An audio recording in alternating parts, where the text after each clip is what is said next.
Okay, very good.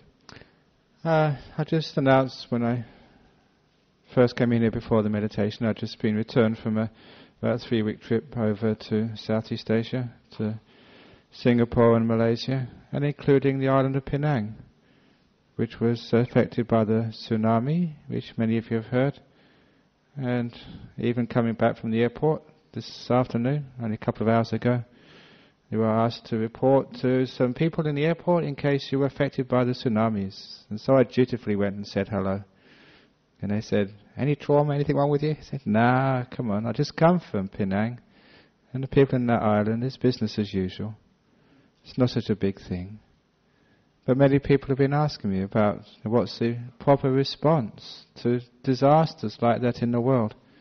And so this evening I'm going to talk some about Buddhism, about wisdom and compassion, and just what disasters are and how we deal with them in a wise and compassionate way. And one of the things is not to obviously overreact, but still be compassionate, to get all the information, become wise. And I am pretty privileged, having just come back from there this afternoon, and also just last night, that there was a big function. That I've got many jobs which I allow myself to get roped into, and one of them is as a spiritual patron of the group called the Buddhist Fellowship, and many of you know them because they came here to offer the katina, or one of the groups to offer the katina to our monks' monastery, and we've got a very strong connection with them over there. Even our President Sol has gone over there to give talks to them, has done very well. And last night they had their dinner for the whole group. It was over a couple of thousand people, must be about 1,000 people were at the dinner last night. But also I was sitting between the Singaporean Minister for Environment and also the Thai Ambassador to Singapore. And of course, we were talking about some of the issues with the tsunamis, and these people were very well informed about what was going on. And so have to find out what the appropriate response is. And of course, even though I was not in Penang at the time it hit, I was there a couple of hours afterwards when the plane landed. And it was only then that some of the people found out what was going on. Even as one of my disciples over there, they live on a place in Penang called Gurney Beach, which was one of the places which were hit. They didn't know anything about it till they came to the temple, and everyone asked, are you okay? Even my monks from Serpentine, they rang up trying to find me where I was in Malaysia. Saying, is Ajahn Brahma okay? Is he all right? That was very sweet of them to think of me like that, but I am protected, I'm okay. The point of the matter is that people have asked me, why do we have these natural disasters, and what should we do about them, and how can, as Buddhists, we relate to them with wisdom and compassion? So it's a very good story to try and get some sense, try and get some peace. What I said to the minister yesterday evening, I said to him, I must admit that it's my character just to wind people up a bit. And I said to him, have you heard about the second tsunami? It's either, what, the second tsunami?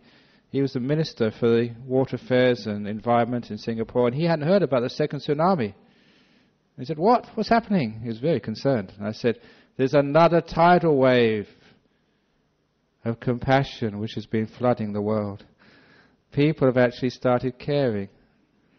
And I can actually see that wherever I go, people are trying to find ways to send things, to send resources, to look after, to help. And I say, what a wonderful thing it is. Whenever there's tragedies, it does tend to bring people together.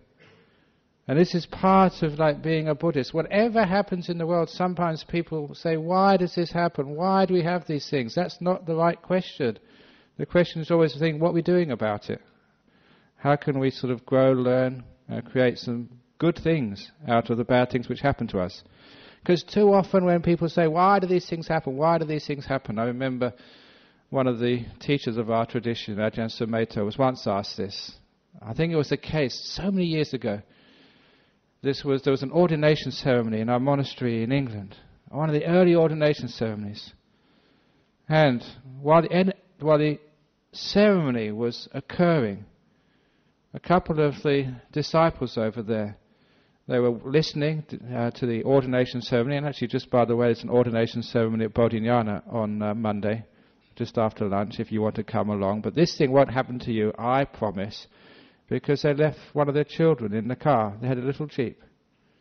And the child was maybe only about 4 or 5 years of age. And no one to this day knows why, but the jeep burst into flames. And as soon as they saw the flames, it was too late to save the little boy. And he burnt to death, only 4 or 5 years of age. Right in the middle of obviously they stopped the ceremony, but right in the middle of doing something wonderful, that happened. And of course people ask, why does that happen? Why does a 4 or 5 year old boy just die like that? No one knows, what the cause was. It was a very well maintained car, it just burst into flames. And what Ajahn Sumedho said, he wasn't being flippant about this, he was being very, very wise. The first saying may seem that it's only superficial, but when you think about it and delve deeper, you think what a wise statement that was. He said the reason why that boy died was because he was born. What he was saying, that for everybody who was born, that we have the future, the destiny. It comes with being born, that we can die at any time, at any place, for whatever reasons. And it reminded me of a story which Ajahn Chah used to say, because there was a man who came to see him who had been drafted into the Thai army and was wounded in a skirmish. He was shot. And he came along to see Ajahn Chah and said, why me? Why did I get shot? Have I done some bad karma in the past? Am I lucky? Should you have given me some more chanting? I've been shot. And Ajahn Chah rolled his eyes and said, listen, what do you expect? When you join an army, that's what happens to you. People shoot at you. That's what happens in an army. It's part of the course. It comes with the job. Like being a monk, sometimes you get stomachache. And say, oh, why do I get stomachache? It's not because I've got a bad stomach or eat the wrong foods. I've got no choice. You just put this food in front of me. Now, if you see the way we eat, and especially when you go overseas, because they will bring you their favourite food and say, Ajahn Brahm, please eat this, please eat this. Don't eat theirs, eat mine. That's what they say to me. But this morning, and this is true at Changi Airport, that all the disciples, because I'm going away, they like to actually, it's become a custom now to take me to one of the little restaurants there for breakfast. So we got there this morning about, 7 o'clock. And so someone brought me a muffin and a cup of tea, which was really wonderful, just a muffin and a cup of tea. 10 minutes later, someone else came along. And they brought me a bagel. And then someone else came along. That breakfast this morning, no joke, it lasted till 8:45.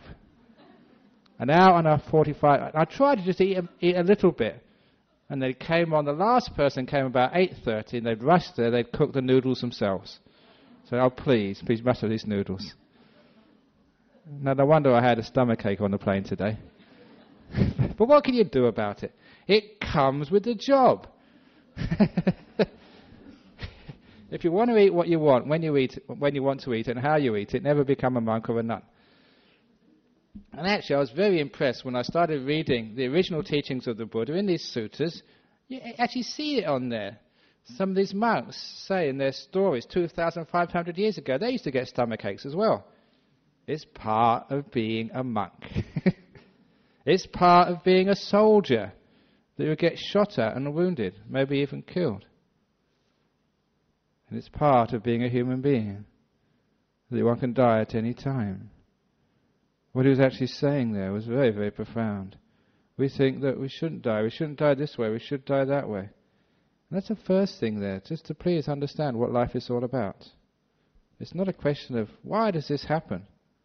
It's just, if you are a human being, there are natural disasters, whether it's mudslides, whether it's floods, whether it's the natural disasters of dengue fever or malaria, whether it's cancers, whether it's heart attacks, whether it's road accidents. Even one of the members here, he lost his son in the Gracetown tragedy. A few people who were just camping under that rock face down south, and just no warning at all, the rock face collapsed upon them. He lost his son. These things happen. So sometimes we say, why does that happen? It happens because we're born. So what it means is that can happen to each one of us. What does that mean? It means that we know from tragedies like this, it reminds us of our mortality. It reminds us even if we meditate, we eat brown rice, we're vegetarians, and we exercise and we do yoga, we can still die. I got this shock. When I was a young monk, before I actually became a monk, I was into all sorts of alternative things. I was a vegetarian. I was even I did a macrobiotic diet for a short while. Anything just to be weird. That was my motto in those days. Into yoga, anything which was going, I was into it. And on the television in Britain at that time, they used to have a yoga program. I remember it's called Yoga for Health. It was made in the United States. And I used to watch it obsessively, like, all these other things I used to watch. And they had this amazing, it was because of the postures, but there was this amazing, beautiful woman on this. I didn't watch it for her. It was for the postures. There's also this incredibly fit guy. He was like young, handsome, and could do all these amazing poses. And just after I became a monk, I was talking to a visitor, from the US. And we just got onto the subject of yoga. And I said, yeah, I used to watch that program from your country about this Yoga for Health, what it was, about these amazing guys. I said, you know what happened to that guy? This incredibly young, fit, healthy guy. He said he walked off the set one day and had a heart attack and died. Actually, on the set itself. So he couldn't have done. He did yoga. I said, no, even if you do yoga, you can die. Even if you're a vegetarian, you can die. Even if you're a meditator, you can die. Even if you have health insurance, have a medical checkup every week, you can die. So the point is that this has happened. This is par for the course. So please, let's not get it out of proportion. Instead of saying, why does this happen? We know that there will always be natural disasters. There'll be tragedies. There'll be cancers which can't be cured. There'll be children who die in road accidents. I remember one of the saddest funeral services I ever did. I don't think it's been a sadder one than this. It was of I think it was on a Malaysian girl who'd come over here, did her studies. Her parents, she was the only child. Her parents had sacrificed so much to give her an education. She'd really lived up to her parents' sacrifice. She'd done well at school. She got a scholarship to come and study in Perth. She did very well at university, not just partying. She just went there and just really did her studies, got a degree, got a nice job, and then invited her parents over. Because her parents were over in Malaysia somewhere, they were quite poor. Invited her parents over to come and stay with her. And the parents could only speak Mandarin, I think, and they could not. They couldn't understand the English. They'd only been here for 1 or 2 weeks, and a drunk driver just lost control of the car. And this couple were just on the footpath in Maddington. They're on the footpath, just being shopping, just being taken by their daughter. Sorry. The two couple were there with their daughter, and they're doing shopping, and their daughter, just on the footpath, was hit by their car and killed instantly. And these two parents, the mother and the father, they were just inconsolable. Number one, they could not understand what was going on. They couldn't understand a word of English. They'd just come from their country 1 or 2 weeks earlier. And for no reason, it seemed to them, their daughter, the one they'd given so much of their life for, who'd sacrificed so much, and she seemed to have done so well, and they'd come to a new country to be with their only family, was suddenly taken out by a drunkard. Why does that happen? You're on the footpath. You've done nothing wrong yourself. I think the drunk driver never died. Why do these things happen, we say? It's not fair. Why should it happen? Why should so many people going about their business suddenly die in these tragedies of life? Number one, tragedies happen. Number two, if it's a tragedy in our family or in our part of the woods, in our country, in our region, sometimes that we focus upon that to the exclusion of the rest of life. It's a strange thing, the way our perception changes the world. Sometimes we amplify things out of all proportions, for many, many reasons. And that's why the reason is that sometimes if it's your village, or it's your country, or if it's your region, or if it's your family, and it's a huge thing, and you wonder why no one else cares. It's the same with somebody else's family. Sometimes we don't care. Not to the same degree anyway.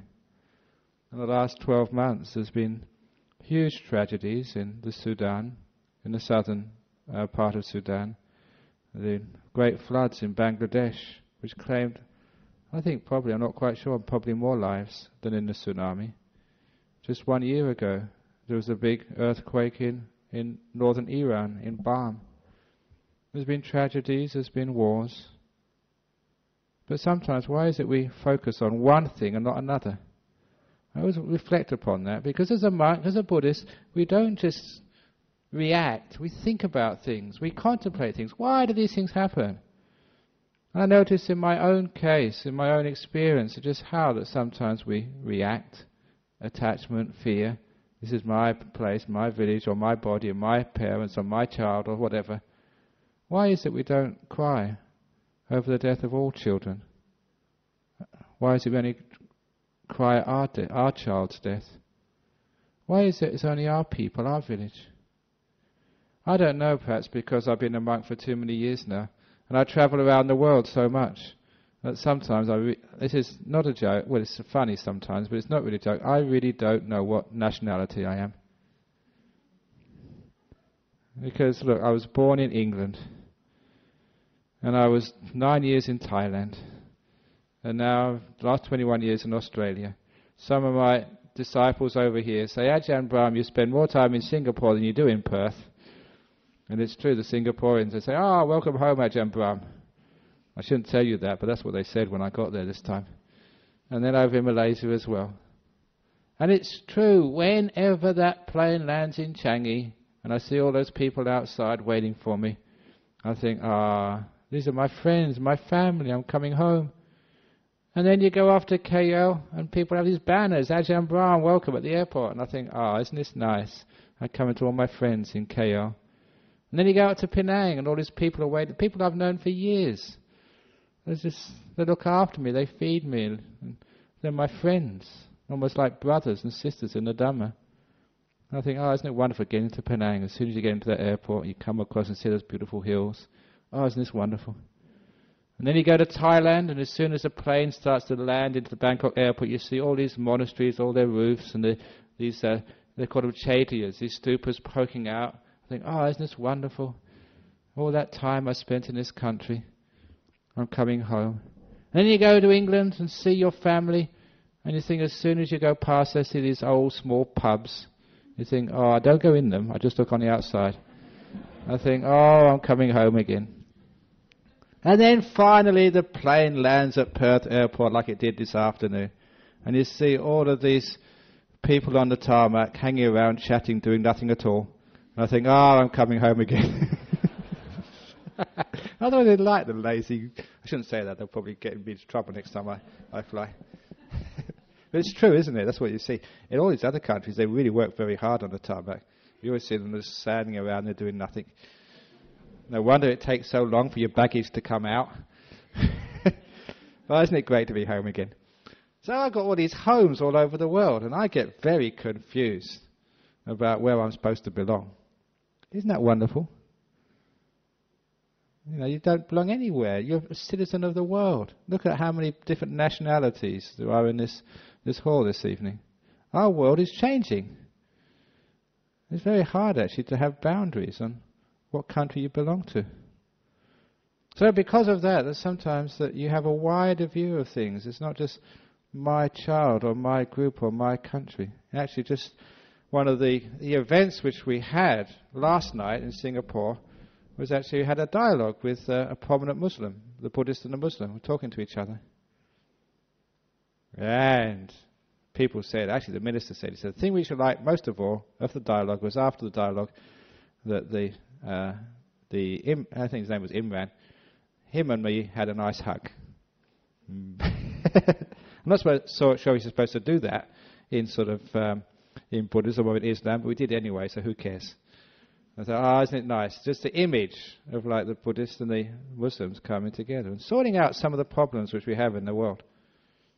And so the point was that sometimes I really wonder, am I really just a Buddhist? Or is there much more to it than that? Are you a human being, a person with a heart, a person with wisdom? Are you more than just being isolated? The point of this actual train of thought is to show that when you're just a Buddhist, when you're just an Australian, when you're just a Malaysian, when you're just a woman, when you're just a Perthite, sometimes that's all we think about. Our little tribe, our little area. Which means that when our area or our sort of family, our tribe gets harmed or hurt, then we really care. Other people get harmed or hurt and it's not the same. I don't think that's really wise or fair. I think we should be a global community, even like a global religion. There's all religious people, including any atheists, agnostics, anybody, you can all come in. The spiritual sort of global. Was it? So meditate locally, sort of be spiritual universally, or whatever. I'm trying to make up a new slogan. It's very hard to make up new slogans on the spot. But actually one new slogan which I found out was actually on Nike's got a new slogan apparently, which is there is no finishing line. Because I've seen it on some shirts over in Southeast Asia. There is no finishing line, says Nike. And I disagree with that. I say the finishing line is now. I quite like that. The finishing line is now. Do you understand? Yeah, so finish with things now. You can pick them up again later. If you don't have a finishing line now, you will never rest. If there's no finishing line, my goodness, you're going to be striving, working, racing. Well, it's good news for Nike shoes. They're always racing. They don't want you to stop. They want to keep on wearing out your shoes so you can buy new ones as soon as possible. But as Buddhists, we say, the finishing line is now. So you can finish at any time. You can rest and take it easy. But anyway, going back to about the idea of the global spirituality, it means that we don't focus on one thing. And when we don't focus on one thing, we actually even it all out. And then we get the big picture. So I like to be a big picture monk. When you get the big picture, again you see, this is life. This is not just one life, many lives. When you have rebirth, reincarnation, then you find out, some people die young, some people die middle-aged, some people die when they're old. If you die after many, many years in this life, maybe you'll have a short life the next one. Maybe a short life, maybe last one, you have a longer one next time. It really depends upon your karma. But if we think, it's so tragic, why did this young person die? If it's only one life, a small picture, then it is tragic. You've only got one go and you didn't get much of a go at that. But imagine the big picture of Buddhist spirituality. This is not your first life. It won't be your last life. You get the big picture. There's a tragedy. But there's many times when there wasn't tragedies. You've had tragedies. We've all been drowned in floods, taken away by tsunamis, crushed in mudslides. So many times, said the Buddha. So we get the big picture and we can actually keep it in perspective. But what is that perspective? Once we stop saying, why does this happen? Why me? We answer that question first of all. Then we're free to ask the next question, which is far more important. And so often people don't go to that next question. The next question is, what are we doing about it? And there's no need to sort of get too sad. Because when we're sad, when we get depressed, it means we're incapable of actually responding in an adequate, wise, effective way. Too often when things go wrong in our life, we spend too much time crying and moaning. Why does this happen? And not enough time actually reacting and helping. And this is why that one of the Buddhist attitudes to all things in life, doesn't matter if anything goes wrong, there's always something you can do about it. And sometimes you can turn those tragedies into beautiful opportunities of compassion and care and coming together in life. There's always, actually very frequently, there's earthquakes in the east of Turkey. And I think it was a couple of years ago, there was a big earthquake in Turkey.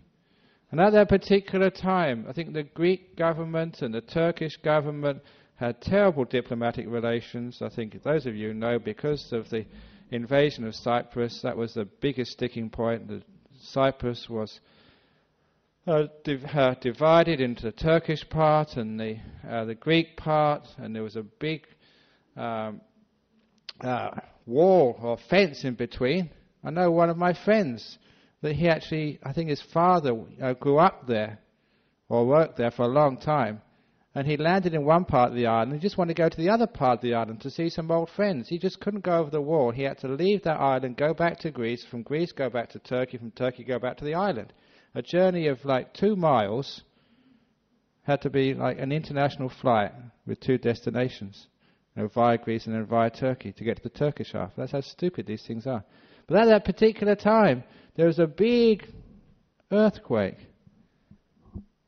and the Greek government were very quick, because they were one of the closest countries, and they had lots of resources to send their army, helicopters, sheep, everything over there with heaps and heaps of supplies. And of course, when it comes to a disaster, you don't care if that's a person you've just had an argument with. You don't worry if that's sort of, they're Greek Orthodox Christians and you're Turkish Muslims. You don't care. You dig in the rubble side by side. You cry together. And you also smile with joy when you find somebody under the rubble who you can keep alive. And the effect of that, as I heard, and as I would understand, was that those 2 governments, they buried the hatchet for a time. They sort of forgot their differences.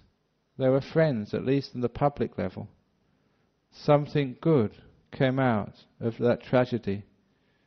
And I think that, as you would all know, that tragedies in life, sometimes they do give us the opportunity to get something good, something wonderful, something spiritual out of the pain of life.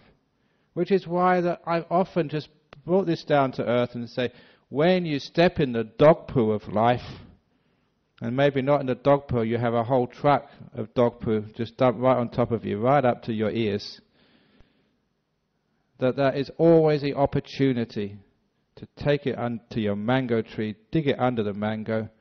But you should always remember that once you've dug in the dog poo, or the cow poo, whatever else you want to call it, once you've dug it in as fertilizer, remember when that mango tree has its fruit and you eat that mango, it's sweet because of the poo. If it didn't have any dung, any poo there, the mango wouldn't be so tasty. So what we're saying is the tragedies of life, the difficulties of life, either the big tragedies or your own personal tragedies. In Buddhism we call it growing pain. The opportunity to actually to become far more spiritual, far more compassionate, far more wise. It's almost as if those tragedies, that's what they're there for. As opportunities for us to really learn and get to know real life. When we do these things, it's amazing just what happens to communities. How for a while they do come together. How for a while we realize there isn't any difference between whether you're a Buddhist or a Muslim or a Christian or evangelical or whatever you are. There is no difference between whether you're an Indonesian or a Sri Lankan or a Thai or a Penangi, or what's it called, like an Ang Mo. That's the word I learned, you know what that means. That's only for the Malaysians and the sort of Singaporeans here. That means like a white monk. This means red-haired guy. Even though it's not red hair, you've got no hair, but that's still what they call you in Singapore and Malaysia. You know that. See, I've been over there. I listen. That doesn't matter who you are, because when you work together, you are friends, you are brothers, you are sisters. And that's a wonderful experience to have. The tragedies and difficulties make us work together. That's where the best diplomacy happens. That's the best aid. That's the best interfaith conferences. Sometimes we do these things. I'm as a monk. We go to all these interfaith conferences. We all talk about this, we talk about that, and then we go home and just forget about it. But when you actually have to work together in disasters or building up good things, helping with orphanages, building temples, giving charity, working together, looking after each other, that's when you have not interfaith dialogue, but interfaith living. That's when you have the village boundaries come down, and it's not your village, it's our world. The boundaries between men and women, old and young, this religion, this country and that country, they can all just come down. You travel from one place to another, you get up in the aircraft, you look out the window, and now you find you're travelling over Indonesia. It looks the same in Australia as far as I can see. I can't see it's a different colour like on the maps. I can't see like a line drawn over there when you go from Indonesia to Singapore to Malaysia. I can see those lines on the maps, but they're not there on the ground. And sometimes people living on the borders haven't got a clue because they just go over the border they're just in their village, in their region. All this country business. It's okay for the cricket matches and for the football matches, but we shouldn't take it more than that. We're one world, for goodness sake. We move around. But sometimes we can focus over much, just on our little area. I think we really should focus on the big picture of our world. And that way actually we can see where we can be active. Certainly as far as the Minister of Environment and Water Resources in Singapore was telling me last night, he said there's enough resources to help all the tsunami victims, even in Indonesia. Said the major problem for all governments is actually getting it out there. It's logistics. Because as many of you know, that those places which you've seen on the TV, the places where you've seen pictures, they're the places which are easy to get to. Aid, resources will be coming there very quickly. It's the places you haven't seen on the TV. The places where no newspaper has ever gone yet. They're the places which the governments know exist, and that's the places which are very, very hard. I know the Singapore government told me that they've already sent 2 helicopters over to the far west of Indonesia, to the isolated communities, because that's the only way to get there, with helicopters. Why did they send? Because he's a Minister for Water, 2 big tanks of water. And this is actually what we mean by helping. Finding out what's really going on. And not just being compassionate, but being compassionate and being wise. We need to have both of those things. It's not just saying, oh, it's a terrible thing, what should we do about it? How to do something about it. Don't just feel guilty and get into this guilt trip. Oh, I should I'm okay. I've got a nice house, isn't it terrible? I should go and do something, give a donation just out of guilt. The thing to do is actually to see how one can really, really help. And this is actually how one can really, really help. Is actually seeing the heart of the problem, understanding what's going on, and also learning that these are opportunities to grow spiritually. Compassion doesn't come from listening to a talk. Wisdom doesn't come from reading the books and getting a degree from a university. Wisdom is learnt from the experiences of life, and compassion comes from the hard times of suffering. You should know that from your life. Every time you've really experienced suffering, it's an opportunity to grow in compassion. Your wisdom you learn from life. The books are given like a guidelines, a handbooks, but you've got actually to put that into practice in your life, your experience, to really understand why those words are there in the first place. And this is how one learns. Great opportunities. And so what is the opportunity for people here? It's not just to be compassionate and kind, but please think that that's you, swept out to sea. The person out there who was, and I remember I read one girl who was clinging to an old door and got washed back again in Indonesia. She survived. There are many people who didn't. That's you out there. Imagine what it's like. When you imagine what these things are like, there are certain things in your life have more meaning. Other things have far less meaning. For example, all those arguments you have in your family, those little things which you think about so much. He said that and she did that, and my kids didn't do the right thing to me this evening, and they're not doing their homework, they're not doing well in their exams, they should be studying more instead of just watching the video games so much. And the boss at work's asked me to do so much. My finances aren't well enough. If I only win the lotto this weekend, then everything will be all right.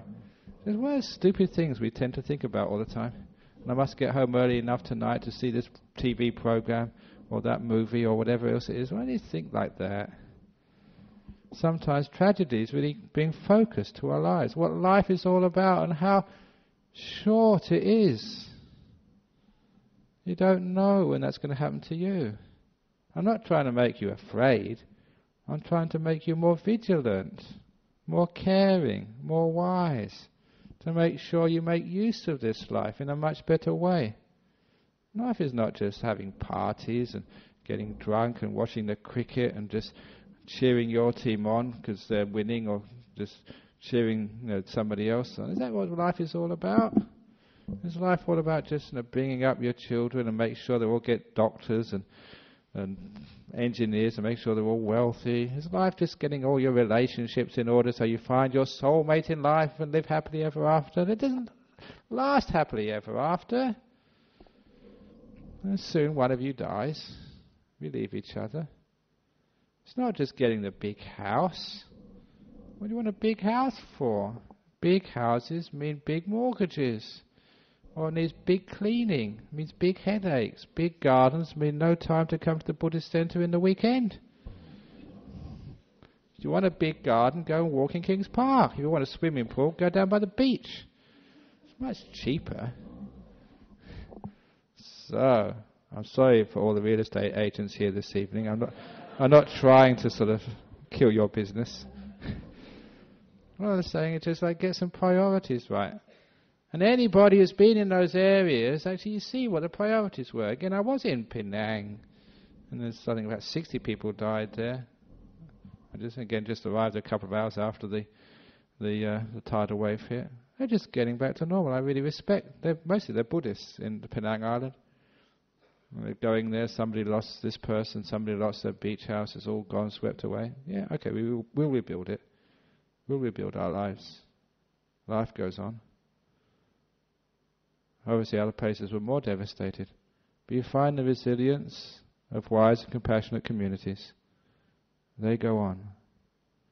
I realised that from the tales which my parents told me, and my grandparents, because they lived in London during the Blitz.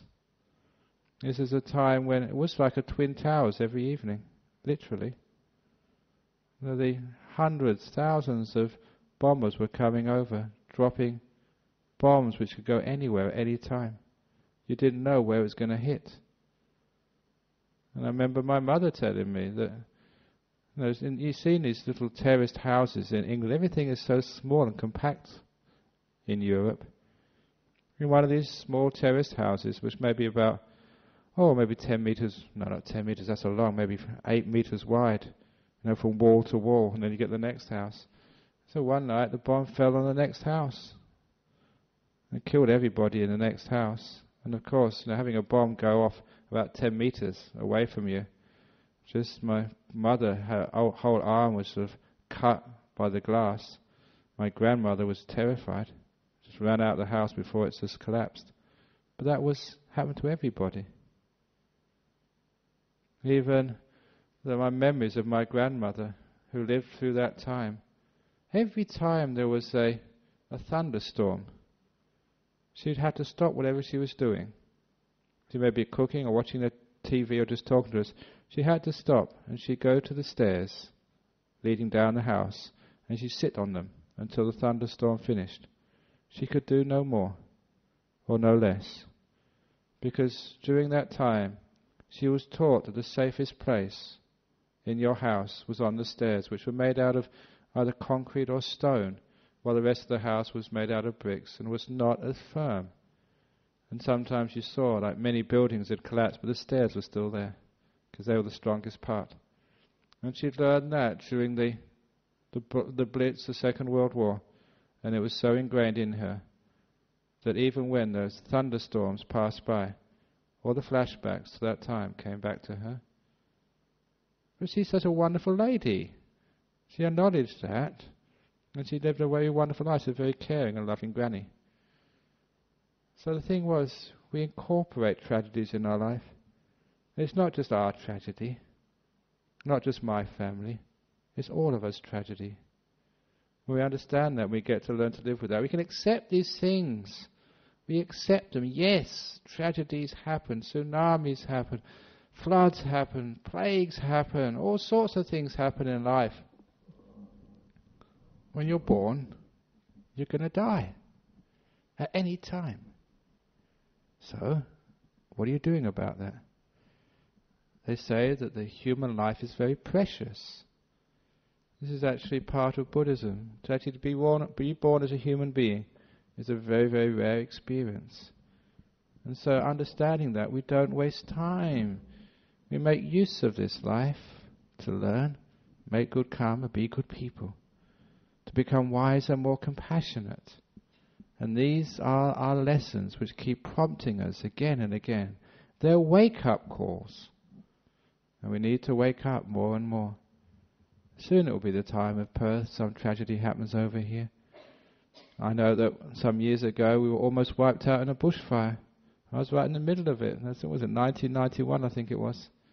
Huge explosions. If you've ever been in a wildfire in Australia, this was a big one. Still to this day, that was the second hottest day recorded in Western Australia.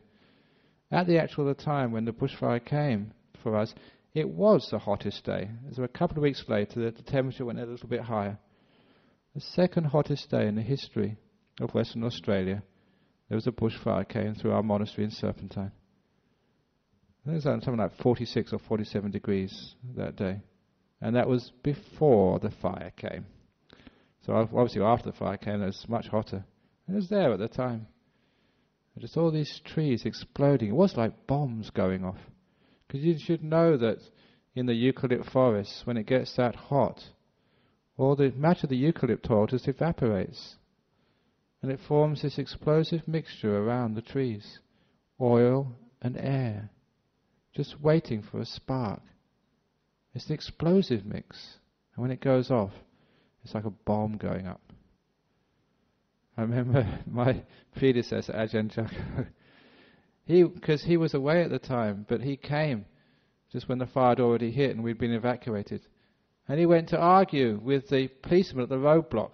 Let me up there, he kept on asking.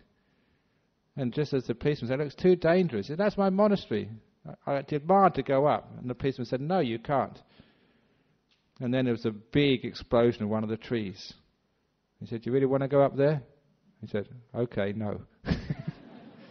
Well, actually, you see what's happening over there, and that's frightening. Those are natural disasters. Sometimes you die.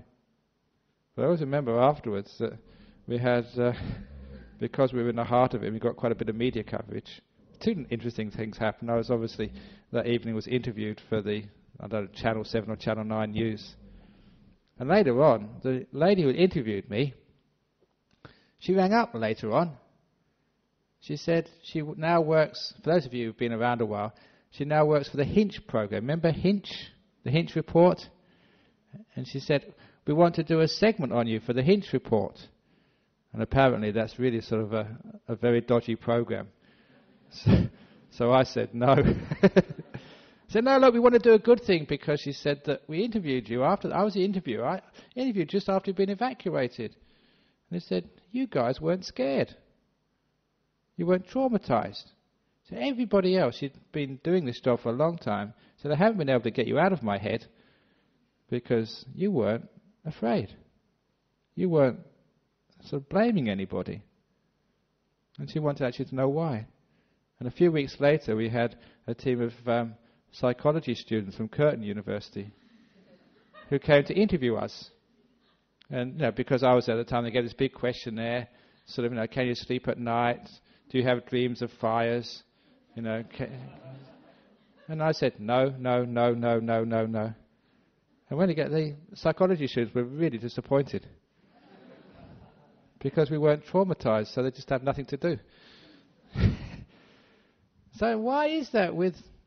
It's incredible just how Buddhists can actually take things in their stride.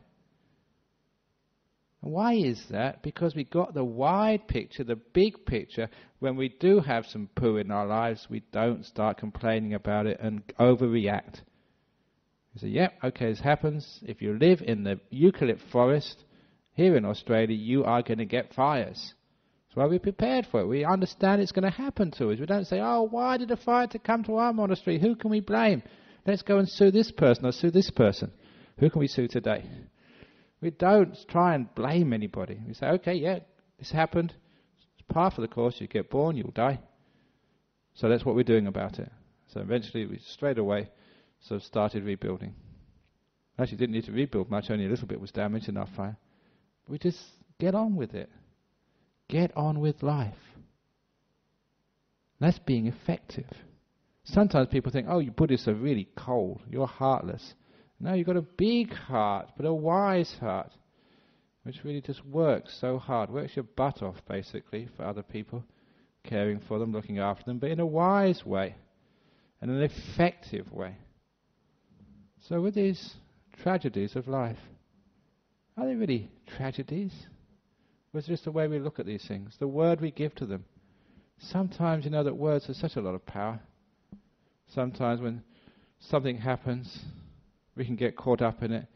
And I was just mentioning about my predecessor, Ajahn Brahmavamso. He's a very wise man, a very wise monk. And I remember one occasion how I was so impressed with him.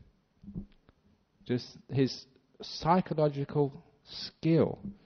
This particular occasion, I was a monk in Thailand. At this time, he was the abbot of the monastery in Thailand, Wat Nanachat. One of our disciples had a cancer, a very bad cancer. She was actually the wife of one of the chief disciples of our monastery in Thailand. Would always come once a week to give dharna. She got a very bad cancer. The husband tried everything, all these Chinese pills and everything else to try and heal her. And then one morning, her best friend came to the monastery while we were having lunch. And Thais are usually so respectful of monks. If they're eating, they'll just go outside, wait for us to finish. But she burst in to the hall. She didn't even bow. And she said, this lady, Sutin shot herself. She's committed suicide. And she was so upset, waving her hands around, screaming, while all the monks were having their meal. And because Ajahn Brahmavamso at the time was the boss, the abbot, we were all looking to see what he's going to do. He just looked up once, and then looked down at his bowl and carried on eating. Now, it's not that the food is so important for monks, because this is what happened next. He carried on eating, and he said, she's killed herself, she shot herself. He didn't move, he carried on eating. And then her arms went up less. Her voice started modulating and not being so loud. And after 5 minutes, she was just sitting down there. Sutin's killed herself. And when she was calm, Ajahn Brahmavamso put his spoon down in the middle of his meal, looked up and said, what's happened? It was brilliant. The emotional intelligence of that monk at that time. He calmed her down. Because she was overreacting. It was a suicide of her best friend, yeah. But the emotional turmoil in her mind was not really at all useful. Understandable, yes, but not really useful. Not the right time to explain what was going on and why and what you should do next. Just too overreacting and creating all sorts of problems. Actually adding to the problems, not solving them. So very beautifully he calmed them down. Calm, calm, calm. In 2 or 3 minutes she was calm. And then he said, oh, what's happened? And then this is what we can do next. I think that day he only ate half his meal. But he waited. He carried on eating just to calm her. That's a beautiful thing to do.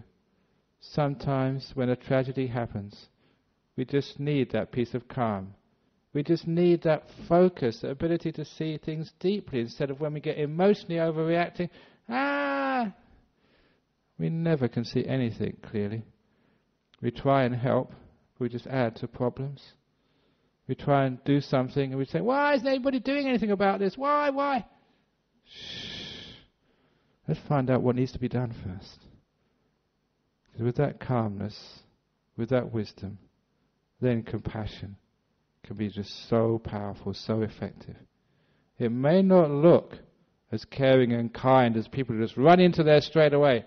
I'm going to help you. I'm going to hug you. Don't hug me. I've got disease. Adding to the problem. Whatever it is, that sometimes our responses are inappropriate. We've got too much compassion but not enough wisdom. So, in all tragedies in life, there are opportunities for us to learn, opportunities to grow in wisdom, and opportunities for us to grow in compassion where it really counts. So whether it's a tragedy of tsunamis, whether it's a tragedy of earthquakes, whether it's a tragedy of cancers, whether it's a tragedy of accidents, whether it's a tragedy of whatever happens in life,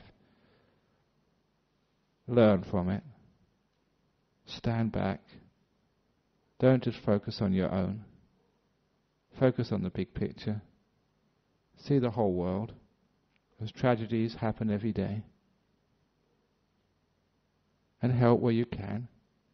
But help evenly, wisely, and compassionately. And it's not just for others. It becomes also for you. As you help, so you get helped. As you cool down, so you get wise. And you are preparing yourself for the next one. Preparing yourself for your own tragedy. Old age, sickness and death, said the Buddha, are suffering. But only when we have craving does that create the suffering. When we have the wisdom and the compassion, what once should be seen as intolerable, now we can tolerate it. What once we thought was incomprehensible. How can that happen? How can hundreds of thousands of people just die like that? What was once incomprehensible, now we can actually comprehend. We can understand it. We can even see its purpose. And also, we can grow from it. I know the great explosion of Krakatoa.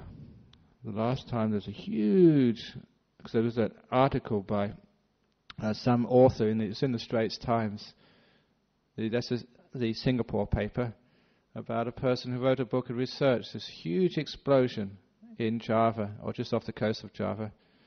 It was about 100 years ago, I think.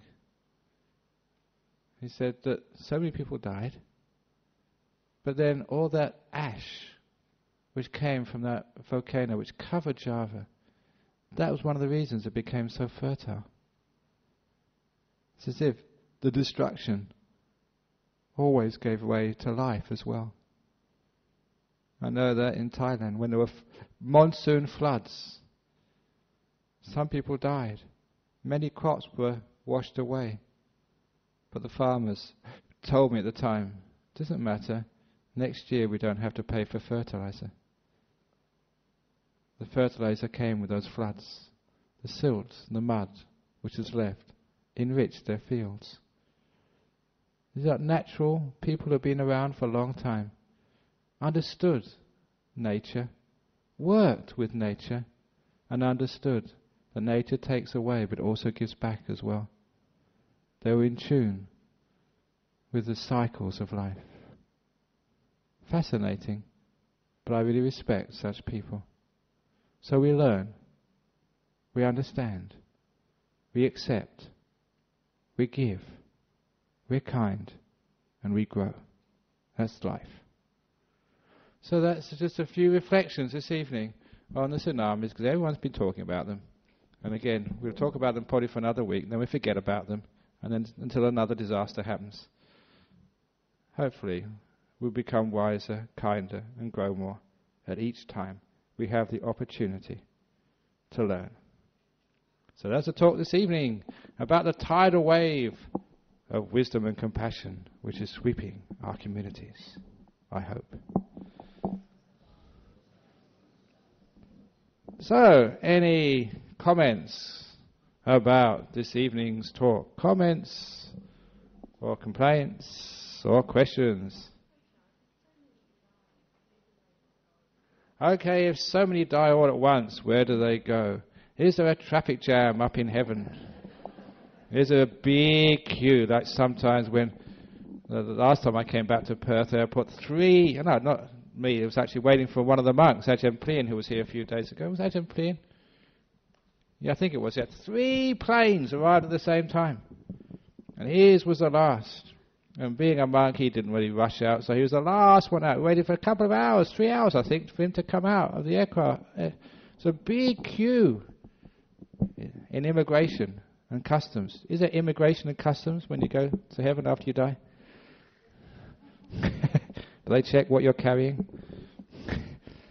Have you got permission to come into heaven? Is your visa all stamped yet to go into heaven? Or you haven't done enough karma? I'm sorry, you haven't got a visa yet to come in.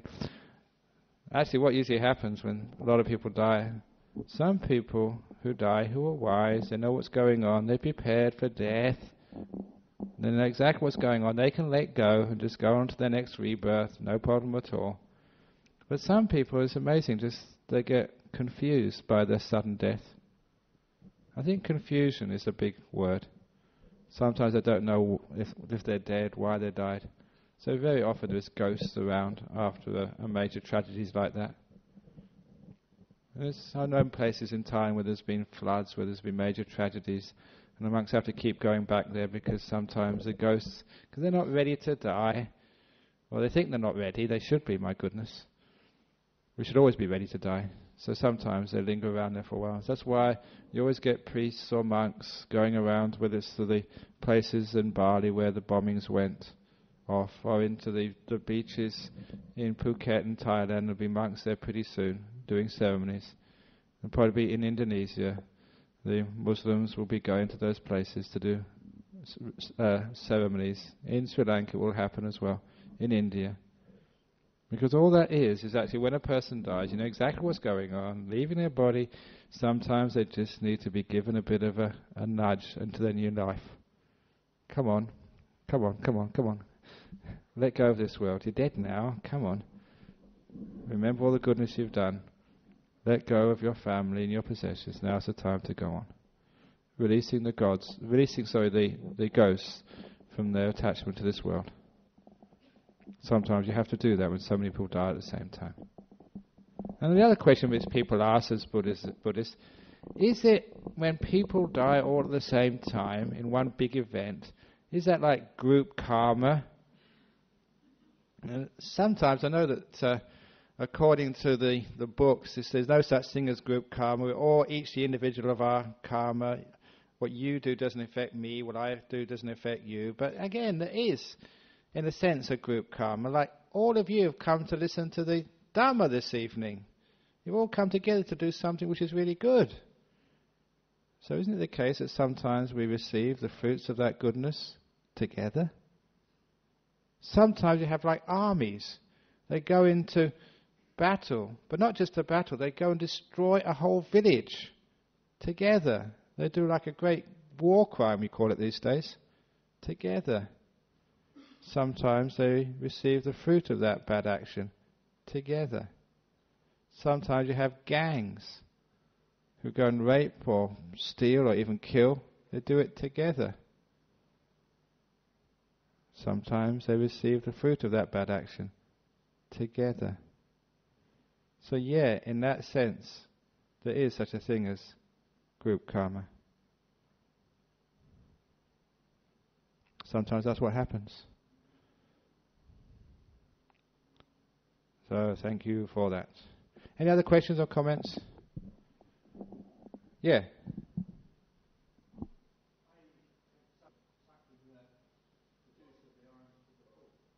Oh yes. Sometimes that in accepting, is it sucking the juice of the orange to the full? In other words, doing as much, as if I understand your question, doing as much as you possibly can while you've got the time. Because are you saying that, I know this is one point which comes up very often, does it mean accepting, you just sit there and do nothing? Oh, just accept, people are going to die anyway, what's the point? We're not going to be proactive. Is that the question you meant? Okay, again, it's because that sometimes that we overreact. You say, just we have to be more accepting. But accepting does not mean you're inactive. and you don't respond appropriately. The point I was trying to make is sometimes when we don't accept, we spend too much time crying, trying to find a reason why, and getting depressed, that it incapacitates us to actually respond appropriately.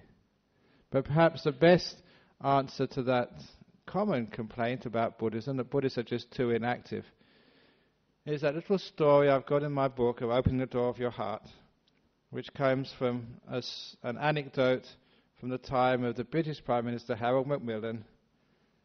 And you know that story, many of you, but I'll say it again here.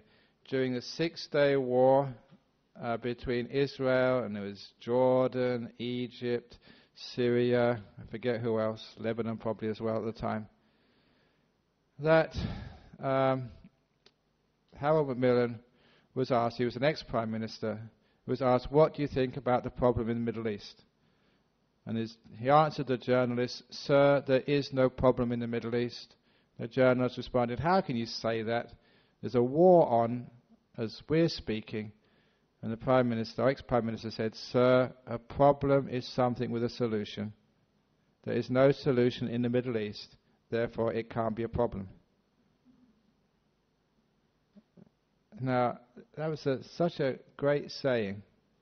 You realize the meaning behind it was, if there's something to do, then it's a problem, do something. But if there's nothing to do, that's where we have to have the acceptance. And a lot of times, the life and death, tragedies. How can we stop sort of earthquakes and tsunamis? Tsunamis will happen, and even with warning systems, sometimes the warning systems will never be perfect. You know, we can have scans of women's breasts and people's prostates, but still there will be cancers coming on. We try and do our best, but we have to also have acceptance. And just from what I've heard over the last few days, what I've read in the newspapers, there isn't sufficient acceptance of the tragedies of the tsunamis, and I think that is hindering the relief effort. Too much hand-wringing, not enough using your hands for other purposes.